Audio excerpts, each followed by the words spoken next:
بسم اللہ الرحمن الرحیم الحمد للہ عز وجل۔ ہم قانون شریعت پڑھ رہے ہیں۔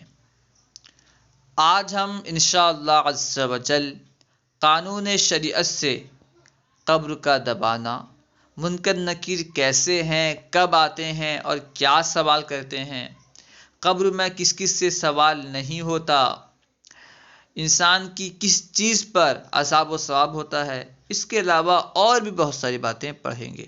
دیکھیے، قبر کا دبانا۔ دفن کے بعد قبر مردے کو دباتی ہے۔ جب ہم دفن کر کے چلے آتے ہیں، جب لوگ دفن کر کے چلے جاتے ہیں تو قبر مردے کو دباتی ہے۔ دفن کے بعد قبر مردے کو دباتی ہے۔ بیان کر رہے ہیں کہ دفن کے بعد قبر مردے کو دباتی ہے۔ مومن کو اس طرح کہ جیسے ماں بچے کو دباتی ہے، قبر مومن کو اسی طرح دباتی ہے۔ ماں بچے کو پیار سے دباتی ہے، زور سے نہیں دباتی، پیار سے، محبت سے دباتی ہے، تو قبر مومن کو ماں کی طرح دبائے گی۔ دفن کے بعد قبر مردے کو دباتی ہے، مومن کو اس طرح کہ جیسے ماں بچے کو، اور کافر کو اس طرح کہ ادھر کی پسلیاں ادھر ہو جاتی ہیں۔ جب لوگ دفن کر کے لوٹتے ہیں، مردہ ان کے جوتوں کی آواز سنتا ہے۔ جب دفن کے بعد لوگ لوٹتے ہیں، جاتے ہیں، تو مردہ ان کے جوتوں کی آواز سنتا ہے۔ دیکھیے، ایک مردہ قبر میں رہ کر کے، زمین کے نیچے رہ کر کے جب مردے کی جوتوں کی آواز سن سکتا ہے، جو عام انسان ہے، عام مومن ہے، ٹھیک ہے، مردہ سن سکتا ہے۔ اس میں مومن کافر کی بات بھی نہیں کہی گئی کہ مومن ہو تو سن سکتا ہے، کافر ہو تو نہیں سن سکتا۔ کوئی بھی مردہ ہو تو جب لوٹتے ہیں دفن کرنے والے تو ان کے جوتوں کی آواز سنتا ہے۔ تو جو سید الانبیاء ہوں، تمام انبیاء کے سردار ہوں، کیا وہ نہیں سن سکتے؟ یقیناً سن سکتے ہیں۔ خیر، اب یہاں سے بیان کرتے ہیں کہ منکر نکیر کیسے ہیں، کب آتے ہیں اور کیا سوال کرتے ہیں۔ آپ نے یہ دو لفظ کئی مرتبہ سنا ہوگا، منکر نکیر۔ اب دیکھیے، منکر نکیر کیسے ہیں، کب آتے ہیں، بیان کرتے ہیں سب۔ اس وقت منکر نکیر دو فرشتے زمین چیرتے ہوئے آتے ہیں، یعنی جب دفن کرنے والے لوٹتے ہیں تو مردہ ان کے جوتوں کی آواز سنتا ہے۔ جب لوٹ جاتے ہیں تو اس وقت منکر نکیر دو فرشتے زمین چیرتے ہوئے آتے ہیں۔ ان کی شکل بہت ڈراؤنی ہوتی ہے۔ منکر نکیر کی شکل جو ہوتی ہے بہت ڈراؤنی ہوتی ہے۔ ان کا بدن کالا، آنکھیں نیلی اور کالی بہت بڑی بڑی۔ ان کی آنکھیں جو ہوتی ہیں نیلی اور کالی بہت بڑی بڑی ہوتی ہیں۔ ان کا بدن کالا، آنکھیں نیلی اور کالی بہت بڑی بڑی، جن سے آگ کی طرح لپیٹ نکلتی ہے۔ ان کے ڈراؤنے بال سر سے پاؤں تک، ان کے بال سر سے پاؤں تک ہوتے ہیں۔ منکر نکیر کے بال سر سے پاؤں تک ہوتے ہیں اور بہت ڈراؤنے ہوتے ہیں۔ ان کے ڈراؤنے بال سر سے پاؤں تک، ان کے دانت بڑے بڑے ہیں جن سے زمین چیرتے ہوئے آتے ہیں۔ منکر نکیر دانت سے ہی زمین چیرتے ہوئے آتے ہیں۔ مردے کو جھنجھوڑتے ہیں، جھڑک کر اٹھاتے ہیں اور بہت سختی کے ساتھ بڑی کڑی آواز سے یہ تین سوال کرتے ہیں۔ منکر نکیر آتے ہیں قبر میں اور بہت سختی کے ساتھ مردے سے تین سوال کرتے ہیں۔ نمبر 1، من ربک، یعنی تیرا رب کون ہے؟ پہلا سوال ہوتا ہے من ربک، تیرا رب کون ہے؟ نمبر 2، ما دینک، تیرا دین کیا ہے؟ ما دینک، تیرا دین کیا ہے؟ نمبر 3، ما کنت تقول فی ھذا الرجل، اس کے بارے میں تو کیا کہتا تھا، اس مرد کے بارے میں تو کیا کہتا تھا، یعنی دنیا میں کہتا تھا، اب نے کیا کہتا ہے یہ نہیں۔ ما کنت تقول، کنت ہے یعنی کیا کہتا تھا۔ مردہ اگر مسلمان ہے، مرنے والا اگر مسلمان ہے تو پہلے سوال کا یہ جواب دے گا، ربی اللہ، میرا رب اللہ ہے، اور دوسرے کا دینی الاسلام، میرا دین اسلام ہے۔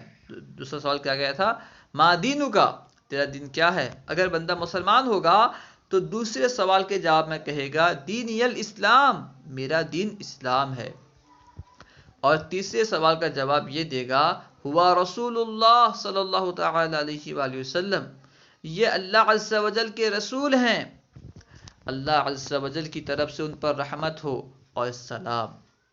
اب آسمان سے یہ آواز آئے گی کہ میرے بندے نے سچ کہا۔ جب بندہ جب مردہ مسلمان ہوگا اور صحیح جواب دے دے گا تو آسمان سے آواز آئے گی، میرے بندے نے سچ کہا، اس کے لیے جنت کا بچھونا بچھاؤ اور جنت کا کپڑا پہناؤ اور جنت کا دروازہ کھول دو۔ اب جنت کی کھڑکی، اب جنت کی ٹھنڈی ہوا اور خوشبو آ رہی ہوگی، اور جہاں تک نگاہ پھیلے گی وہاں تک قبر چوڑی چمکیلی کر دی جائے گی۔ مردے کی نگاہ جہاں تک پھیلے گی قبر وہاں تک چوڑی اور چمکیلی کر دی جائے گی۔ سو بیان کیا کہ جب بندہ جواب دے دے گا، اب آسمان سے یہ آواز آئے گی کہ میرے بندے نے سچ کہا، اس کے لیے جنت کا بچھونا بچھاؤ اور جنت کا کپڑا پہناؤ اور جنت کا دروازہ کھول دو۔ اب جنت کی ٹھنڈی ہوا اور خوشبو آتی رہے گی، اور جہاں تک نگاہ پھیلے گی وہاں تک قبر چوڑی چمکیلی کر دی جائے گی، اور فرشتے کہیں گے سو جیسے دلہا سوتا ہے۔ فرشتے مردے سے کہیں گے سو جیسے دلہا سوتا ہے۔ یہ نیک پرہیزگار مسلمان کے لیے ہوگا، یعنی یہ جو معاملہ ہوگا نیک پرہیزگار مسلمانوں کے ساتھ ہوگا۔ گنہگاروں کو ان کے گناہ کے لائق عذاب بھی ہوگا۔ اگر بندہ مسلمان ہے، مومن تو ہے، مسلمان تو ہے، لیکن نیک نہیں ہے، پرہیزگار نہیں ہے، گنہگار ہے جیسے ہم، تو ان کے ساتھ کیا ہوگا بیان کر رہے ہیں۔ گنہگاروں کو ان کے گناہ کے لائق عذاب بھی ہوگا ایک زمانے تک، یعنی ایک زمانے تک ان پر عذاب بھی ہوگا۔ پھر بزرگوں کی شفاعت سے یا ایصال ثواب و دعائے مغفرت سے یا محض اللہ عز و جل کی مہربانی سے یہ عذاب اٹھ جائے گا۔ گنہگاروں پر عذاب تو ہوگا، لیکن ہو سکتا ہے کہ بزرگوں کی شفاعت کی وجہ سے یا ایصال ثواب کی وجہ سے جب بندہ مر جاتا ہے، گھر والے ایصال ثواب کرتے ہیں تو وہ ثواب پہنچتا رہتا ہے، ایسا نہیں پہنچتا ہے، اور مردے کو فائدہ بھی ہوتا ہے۔ تو ایصال ثواب سے یا پھر محض اللہ تعالیٰ کی مہربانی سے اس سے عذاب اٹھ جائے گا، اور پھر چین ہی چین ہوگا۔ اور اگر مردہ کافر ہے، یہ تو مسلمان کی بات تھی، مسلمان نیک ہوگا تو کیا ہوگا اور گنہگار ہوگا تو کیا ہوگا۔ اب بیان کر رہے ہیں کہ اگر مردہ کافر ہو، اور اگر مردہ کافر ہے تو سوال کا جواب نہ دے سکے گا اور کہے گا ہاں ہاں لا ادری، افسوس مجھے کچھ نہیں معلوم، نہیں افسوس مجھے کچھ معلوم نہیں، یعنی میں کچھ نہیں جانتا، ہاں ہاں لا ادری، افسوس مجھے تو کچھ معلوم نہیں۔ اب ایک پکارنے والا آسمان سے پکارے گا کہ یہ جھوٹا ہے، اس کے لیے آگ کا بچھونا بچھاؤ اور آگ کا کپڑا پہناؤ اور جہنم کا ایک دروازہ کھول دو، اس کی گرمی اور لپیٹ پہنچے گی، اور عذاب دینے کے لیے 2 فرشتے مقرر ہوں گے جو بڑے بڑے ہتھوڑے سے مارتے رہیں گے اور سانپ بچھو بھی کاٹتے رہیں گے، اور قیامت تک طرح طرح کے عذاب ہوتے رہیں گے۔ تنبیہ: قبر میں کس کس سے سوال نہیں ہوتا؟ حضرات انبیاء علیہم السلام سے نہ قبر میں سوال ہو، نہ انہیں قبر دبائے۔ انبیاء علیہ السلام کو نہ ہی قبر دباتی ہے اور نہ ہی قبر میں ان سے سوال ہوتے ہیں، اور سوال تو بعض امتیوں سے بھی نہ ہوگا۔ انبیاء کرام سے تو سوال نہیں ہوتے، ساتھ میں بعض امتیوں سے بھی سوال نہیں ہوں گے، جیسے جمعہ اور رمضان میں مرنے والا مسلمان، وہ مسلمان جو جمعہ کے دن یا رمضان میں ملا، تو اس سے بھی قبر میں سوال نہیں ہوگا۔ قبر میں آرام و تکلیف کا ہونا حق ہے، یعنی قبر میں مسلمانوں کے لیے آرام ہے، نیک بندوں کے لیے آرام ہے، گنہگاروں کے لیے تکلیف ہے، کافروں کے لیے تکلیف ہے، یہ حق ہے، آرام و تکلیف کا ہونا حق ہے، ٹھیک ہے۔ عذاب و ثواب انسان کی کس چیز پر ہوتا ہے؟ ایک اہم سوال ہے، عذاب و ثواب انسان کی کس چیز پر ہوتا ہے؟ روح پر ہوتا ہے، جسم پر ہوتا ہے، یا دونوں پر ہوتا ہے، یا ہوتا ہی نہیں؟ اور یہ عذاب و ثواب بدن اور روح دونوں پر ہے، یعنی عذاب و ثواب جو ہے انسان کے بدن اور روح دونوں پر ہوتا ہے۔ اب یہاں سے بدن کے اصلی اجزاء کے تعلق سے بیان کر رہے ہیں۔ بدن کے اصلی اجزاء کیا کیا ہیں اور کہاں ہیں؟ بدن اگرچہ گل جائے، جل جائے، خاک میں مل جائے، مگر اس کے اصلی اجزاء قیامت تک باقی رہیں گے، انہی پر عذاب و ثواب ہوگا، اصلی اجزاء پر عذاب و ثواب ہوگا، انہی پر قیامت کے دن پھر بدن بن کر تیار ہوگا، اصلی اجزاء پر ہی بدن بن کر تیار ہو جائے گا۔ یہ اجزاء ریڑھ کی ہڈی میں کچھ ایسے باریک بہت ہی چھوٹے چھوٹے ہیں جو کسی خوردبین سے بھی نہیں دیکھے جا سکتے۔ ریڑھ کی ہڈی میں کچھ چھوٹے چھوٹے اجزاء ہوتے ہیں جنہیں بدن کی اصلی اجزاء کہا جاتا ہے۔ بدن کے وہ اصلی اجزاء ہیں، انہی پر جو ہے پھر سے بدن بنایا جائے گا۔ بدن ملنے کے بعد، خاک ہو جانے کے بعد، مر جانے کے بعد قیامت کے دن پھر انہی اجزاء پر بدن تیار ہوگا۔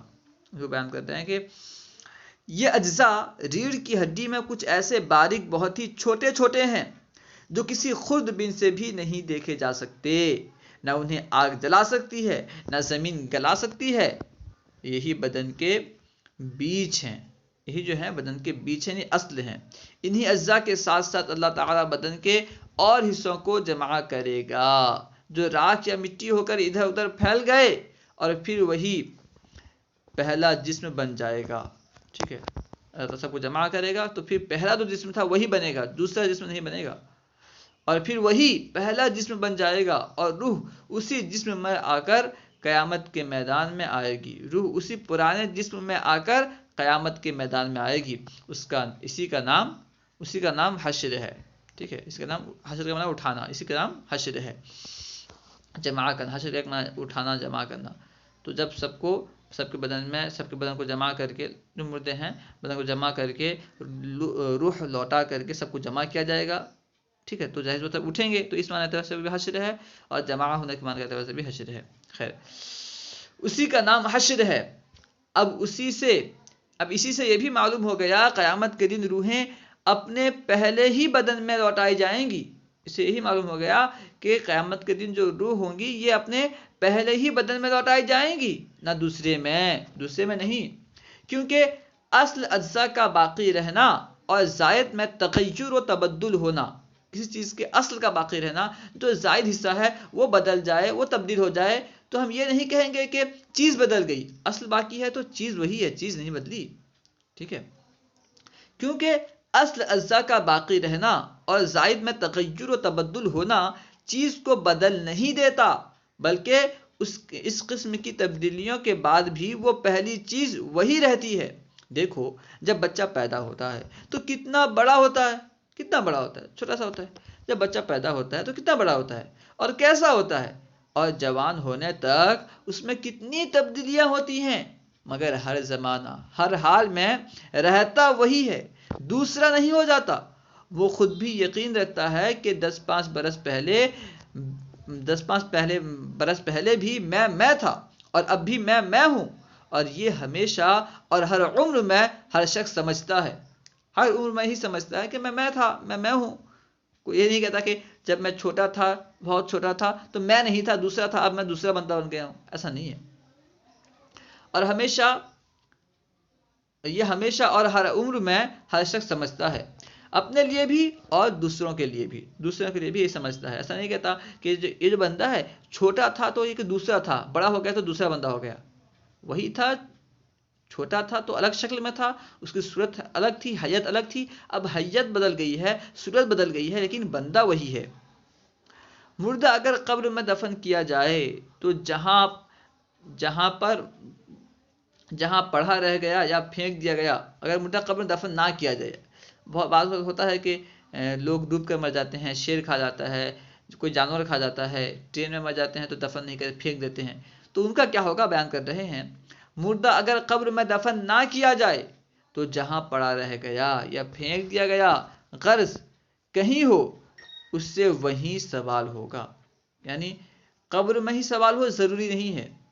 ٹھیک ہے، قبر سے مراد یہ نہیں ہے کہ جو دفن کیا جائے وہی قبر ہے، جس کو جہاں پھینک دیا گیا وہ ہے کہ اس کے لیے قبر ہے، وہیں پہ اس سے سوال ہوگا۔ خیر، کہیں اس سے وہیں سوال ہوگا اور وہیں عذاب پہنچے گا، یہاں تک کہ جسے شیر کھا گیا اس سے شیر کے پیٹ میں سوال ہوگا۔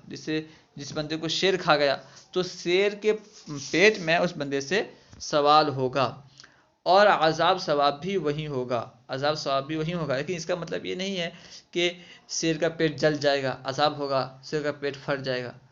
دیکھیے، عذاب ثواب وغیرہ سب اس سے تو ہوگا، لیکن شیر کو کچھ بھی احساس نہیں ہوگا، یہ صرف اس بندے پر ہوگا۔ ٹھیک ہے، شیر کھا گیا اور اس کے شیر کے ہاں، یہاں تک کہ جسے شیر کھا گیا اس سے شیر کے پیٹ میں سوال ہوگا اور عذاب ثواب بھی وہی ہوگا۔ قبر کے عذاب و ثواب کا منکر گمراہ ہے۔ جو بندہ قبر کے عذاب ثواب کا انکار کرے کہ یہ کچھ ہوتا نہیں ہے قبر میں، تو وہ گمراہ ہے۔ کن لوگوں کے بدن کو مٹی نہیں کھا سکتی؟ کہ مٹی تمام لوگوں کے بدن کو کھا جاتی ہے؟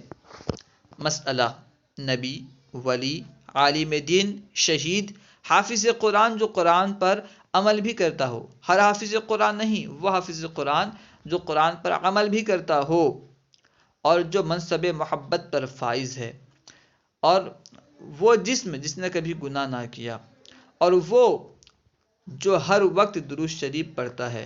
جو بندہ ہر وقت درود شریف پڑھتا ہے اس کا جسم بھی مٹی نہیں کھا سکتی۔ تو ہمیں چاہیے کہ ہم اپنے نبی پر ہر وقت درود شریف پڑھتے رہیں، اور وہ جو ہر وقت درود شریف پڑھتا ہے ان کے بدن کو مٹی نہیں کھا سکتی۔ جو شخص انبیاء کرام علیہم السلام کو یہ کہے کہ مر کے مٹی میں مل گئے، وہ گمراہ، بددین، خبیث، مرتکب توہین ہے۔ تقویۃ الایمان میں اسماعیل دہلوی نے یہ لکھا ہے کہ نعوذ باللہ نبی مر کر مٹی میں مل گئے، نعوذ باللہ۔ اللہ تعالیٰ ان برے عقیدوں کے، ان برے عقائد سے ہم سب بچائے اور ان کی وحشت سے مسلمانوں کو بچائے، محفوظ فرمائے۔ تو حاصل یہ کہ نبی، ولی، عالم دین، شہید، حافظ قرآن جو قرآن پر عمل کرتا ہو اور جو منصب محبت پر فائز ہو، اور وہ بندہ جس سے کوئی گناہ نہ ہوا ہو، یا وہ بندہ جو ہمیشہ درود شریف پڑھتا ہو، قبر ان کے بدن کو نہیں کھائے گی، مٹی ان کے بدن کو نہیں کھا سکتی۔ اللہ و رسولہ اعلم۔ السلام علیکم ورحمۃ اللہ وبرکاتہ۔